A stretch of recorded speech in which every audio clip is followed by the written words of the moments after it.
Hi guys! For today's video, magluluto ako ng shorbang jirish.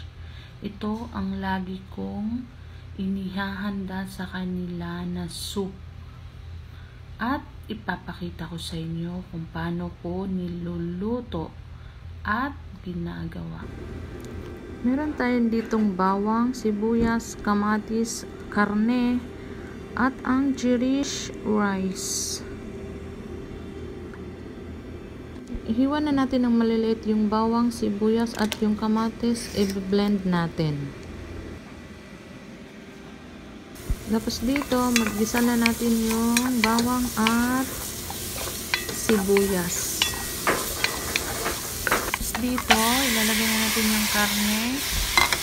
Haluin natin. Mekos-mekos.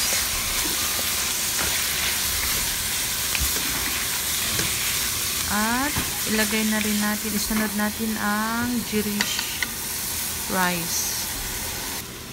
Mekos-mekos ulit. Tapos ilagay natin yung blend natin na tatong kamatis.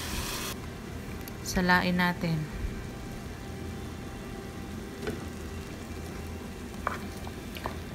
Tapos maglagay tayo ng lemon, 2 piraso, bay leaves, at yung cinnamon stick.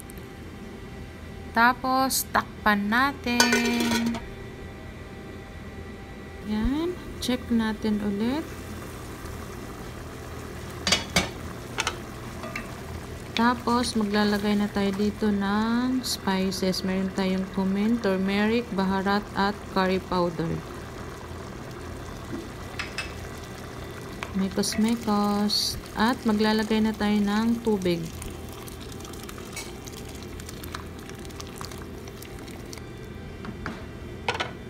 Dadagdag pa tayo ng tubig. Ayan. Tama na ata siguro to. Tapos, takpan ulit natin. At dito naman, buksan natin, maglalagay na tayo ng tomato paste. Kayo nang bahalang magtansya.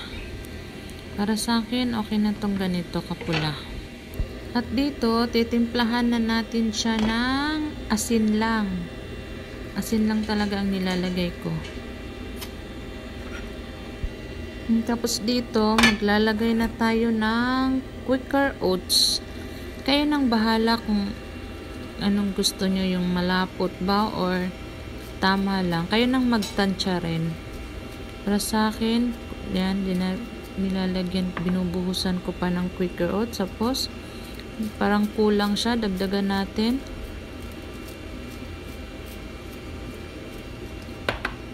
Ayan, tapos mekos. At takpan natin ulit.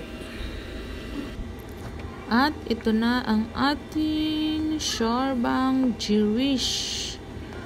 You're ready to serve. Thanks for watching.